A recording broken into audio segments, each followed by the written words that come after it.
The party in power believes that every governmental action is entitled to judicial endorsement. The parties in opposition expect the judiciary to advance their political positions and causes. This flawed thinking of all hues flourishes in the absence of proper understanding among people about the constitution and the functioning of the democratic institutions. It is the vigorously promoted ignorance among general public which is coming to the aid of such forces whose only aim is to run down the only independent organ, that is the judiciary.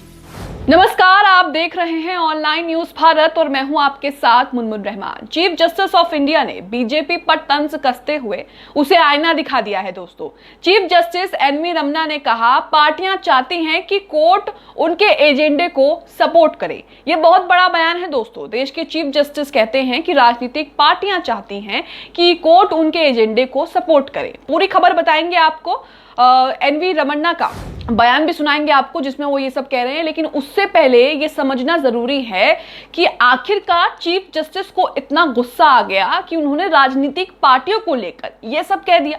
वो साफ कहते हैं कि हम सिर्फ संविधान के प्रति जवाबदेह हैं, किसी पार्टी के नहीं, सिर्फ संविधान के प्रति जवाबदेह हैं हम लोग। क्या है पूरा मामला बताते हैं आपको। मुख्य न्यायाधीश एनवी रमन्ना ने शनिवार को अमेरिका के सैन फ्रांसिस्को में एक सम्मान समारोह के दौरान राजनीतिक दलों पर कटाक्ष किया और कहा कि मैं स्पष्ट कर देना चाहता हूं कि न्यायपालिका सिर्फ और सिर्फ संविधान के प्रति जवाबदेह है। अब इस बात का क्या मतलब निकलता है? आखिरकार सीजीआई को यह सब क्यों कहना पड़ा? सीजीआई ने अपने भाषण में, अपने स्पीच में राजनीतिक दलों को दो टूक में ऐसा क्यों कहा कि मैं साफ कर देना चाहता हूं कि न्यायपालिका सिर्फ और सिर्फ संविधान के प्रति जवाबदेह है, किसी राजनीतिक पार्टी के नहीं। अब सबसे पहले ये आप दैनिक भास्कर की पोस्ट देखिए। आपको एक पोस्ट दिख रही होगी दैनिक भास्कर की। इसमें क्या लिखा है मैं आपको पढ़कर सुनाती हूं।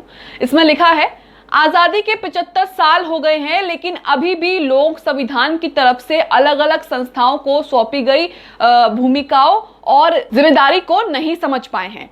ये कहते हैं NV Ramana, chief justice of India. अब दैनिक भास्कर की खबर देखिए। दैनिक भास्कर की खबर में क्या लिखा है बताती हूं आपको। खबर में लिखा है, chief justice of India CJI NV Ramana ने न्यायपालिका को पूरी तरह से स्वतंत्र और संविधान के प्रति जवाबदेह बताया है। सीजीआई ने राजनीतिक दलों पर निशाना साधते हुए कहा, सत्ताधारी पार्टी का मानना है कि हर कार्रवाई में कोर्ट उनके हक में फैसला करे, वहीं विपक्षी दल भी न्यायपालिका से अपने एजेंडे को बढ़ाने की उम्मीद करते हैं। सीजीआई ने ये बातें शनिवार को अमेरिका के सैन फ्रांसिस्को में एक सम्मान के समारोह के दौरान कही। अलग अलग संस्थाओं की चीफ जस्टिस ने देश की अलग अलग संस्थाओं की भूमिका पर भी निशाना साधा है और उस पर निराशा जो है वो जाहिर की है। सीजीआई ने कहा कि आजादी के 75 साल हो गए हैं लेकिन अभी भी लोग संविधान की तरफ से अलग अलग संस्थाओं को सौंपी गई भूमिकाओं और जिम्मेदारियों को नहीं समझ पाए हैं। चीफ जस्टिस का साफ कहना है कि सत्ताधारी पार्टी का मानना है कि हर कार्रवाई में कोर्ट जो है उनके हक में फैसला दे दे, जिस पर सीजीआई ने साफ कह दिया कि मैं स्पष्ट कर देना चाहता हूं, साफ कह देना चाहता हूं कि न्यायपालिका सिर्फ और सिर्फ संविधान के प्रति जवाबदेह है, किसी राजनीतिक पार्टी या सत्ताधारी पार्टी के प्रति जवाबदेह नहीं है। अब आपको सीजीआई की वो स्पीच, वो बयान सुनाते हैं जिसमें वो इन सभी बातों को अंग्रेजी में कह रहे हैं। ये छोटा सा वीडियो क्लिप है, तकरीबन 30 से 40 सेकंड का ये वीडियो क्लिप है। आप सुनिए इसमें वो क्या कह रहे हैं। The party in power believes that every governmental action is entitled to judicial endorsement. The parties in opposition expect the judiciary to advance their political positions and causes. This flawed thinking of all hues flourishes in the absence of proper understanding among people about the constitution and the functioning of the democratic institutions. It is the vigorously promoted ignorance among general public which is coming to the aid of such forces whose only aim is to run down the only independent organ, that is the judiciary. तो सुना आपने, chief justice N V Ramana कह रहे हैं कि सत्ता में party का मानना है कि हर सरकारी कार्रवाई न्यायिक समर्थन का हकदार है, लेकिन हम सिर्फ संविधान के प्रति जवाबदेह हैं। इस वीडियो में सीजीआई ने कहा कि हमें खुद को बांटने वाले मुद्दों के बजाय एकजुट करने वाले मुद्दों पर ध्यान केंद्रित करने की जरूरत है। हम 21वीं सदी में छोटे, संकीर्ण और विभाजनकारी मुद्दों को इंसान और समाज पर हावी नहीं होने दे सकते। हमें मानव विकास पर ध्यान केंद्रित रखने के लिए ऐसे सभी मुद्दों से ऊपर उठना होगा। दैनिक भास्कर की खबर में आगे क्या लिखा है, देखिए। खबर में आगे लिखा है, चीफ जस्टिस ने कहा कि भारत के लोगों ने अब तक बहुत ही अच्छे काम किए हैं। हमारे पास उनकी बुद्धि पर शक करने का कोई कारण नहीं होना चाहिए। सबसे जरूरी बात है कि गांव के लोग ज्यादा एक्टिव हो गए और अपने कर्तव्यों का पालन अच्छे से कर रहे हैं। भारत और अमेरिका दोनों अपनी डाइवर्सिटी के लिए जाने जाते हैं, जिन्हें दुनिया में हर जगह सम्मान दिलाने की जरूरत है। इसके साथ ही दोस्तों, देश में इस वक्त जिस तरह से नफरत का माहौल है, जिस तरीके से नफरत ने सभी के दिल में घर कर लिया है, उस पर भी चीफ जस्टिस ने कुछ बातें कही हैं। सीजीआई ने प्रवासियों को से कहा कि लोग भले ही करोड़पति अरबपति बन जाएं, लेकिन धन का सुख पाने के लिए उन्हें भी अपने आसपास शांति चाहिए होगी। उन्होंने कहा कि आपके माता पिता के लिए भी घर पर नफरत और हिंसा से मुक्त एक शांतिपूर्ण समाज होना चाहिए। अगर आप स्वदेश में अपने परिवार और समाज की भलाई का ध्यान नहीं रख सकते तो आपकी दौलत और स्टेटस का क्या फायदा। आपको अपने तरीके से अपने समाज में बेहतर योगदान करना होगा।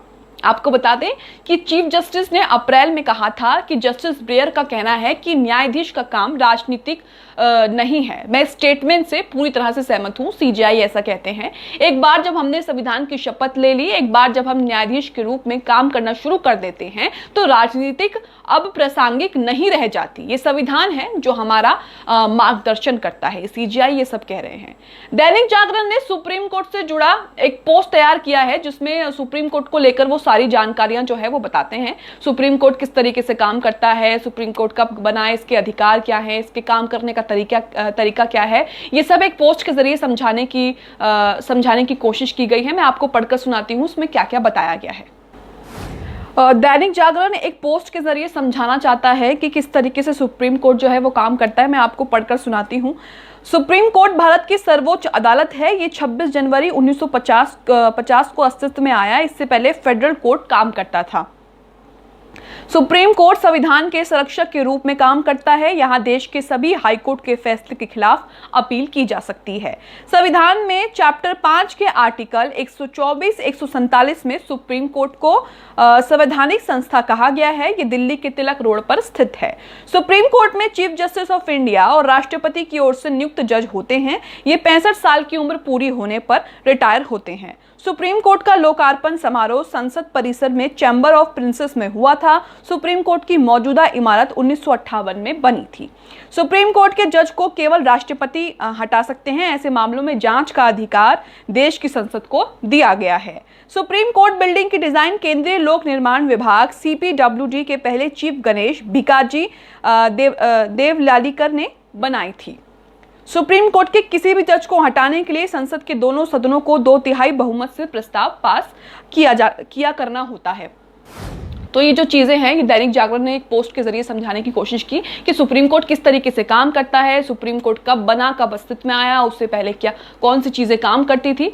तो इस खबर को लेकर, इस वीडियो को लेकर आपकी क्या राय है, कमेंट बॉक्स में जरूर बताएं। साथ ही चैनल को सब्सक्राइब करें, इसके साथ ही बेल आइकॉन को भी प्रेस करें, ताकि जैसे हम कोई खबर, कोई वीडियो डालें, उसका नोटिफिकेशन सीधा आप तक पहुंच सके।